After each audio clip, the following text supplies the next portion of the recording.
নির্বাচন আচরণবিধিতে সংস্কার কমিশনের অনেকগুলো প্রস্তাবনা এসেছে।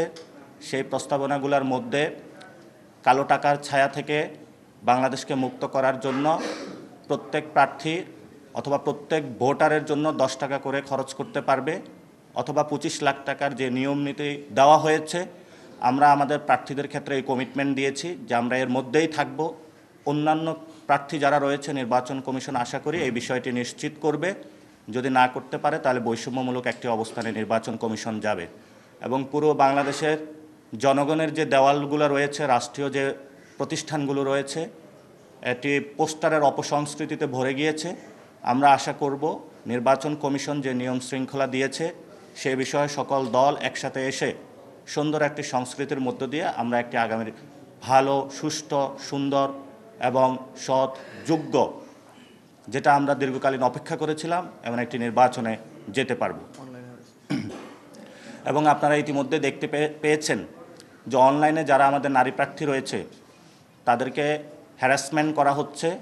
এই বিষয়ে নির্বাচন কমিশনের একটি প্রোগ্রাম ছিল, সেখানে আমরা আমাদের বক্তব্য উপস্থাপন করেছিলাম। আমরা বলেছিলাম সাইবার বুলিং এবং অনলাইনে নারীদের হ্যারাসমেন্টের বিষয়ে তারা একটি মনিটরিং সেল গঠন করার জন্য। আমরা এই বিষয়ে এখনো উল্লেখযোগ্য কোনো অগ্রগতি দেখতে পাইনি।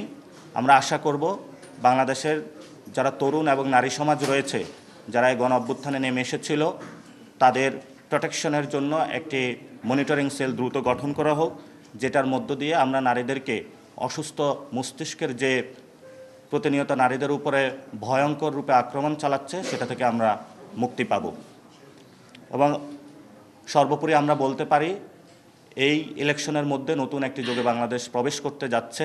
নির্বাচন কমিশনের সদিচ্ছা আমরা দেখেছি, সরকারেরও দেখেছি, কিন্তু আইন শৃঙ্খলা এবং সার্বিক পরিস্থিতি বিবেচনায় সরকার এবং নির্বাচনের কমিশনের আমরা দেখতে পাচ্ছি নিরপেক্ষতা এবং সক্ষমতার কিছু অভাব রয়েছে। আশা করব সরকার সেই বিষয়গুলো কাটিয়ে উঠে বাংলাদেশকে একটি সুন্দর নির্বাচন উপহার দিবে।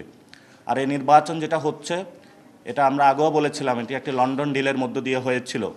এটা যদি দেশে ঘোষণা হতো, বাংলাদেশের সকল দলগুলোকে নিয়ে, সেটার মধ্যে মানুষের আস্থা এবং বিশ্বাসের জায়গা অনেক বেশি এগিয়ে আসতো। এবং এই সরকার গঠন হওয়ার পরে এই সরকার নির্বাচন করবে না বলে যারা অভিযোগ করেছিল, যারা এই সরকারের উপরে ঘাড়ে বন্দুক রেখে সংস্কার প্রক্রিয়াকে বাধাগ্রস্ত করেছিল, তাদের সেই জনগণকে ভয় ভীতি ছড়ানোর যে তারা আশঙ্কা প্রকাশ করেছিল, সেই আশঙ্কা আজকে হলো সরকার দূর করলো। আমরা আশা করি যে ভবিষ্যতেও যে রিফর্ম অ্যাসেম্বলি হবে, গণভোট হবে, সেই বিষয়ে সংস্কারের পক্ষে পুরো বাংলাদেশের জনগণের পক্ষে তারা দাঁড়াবে।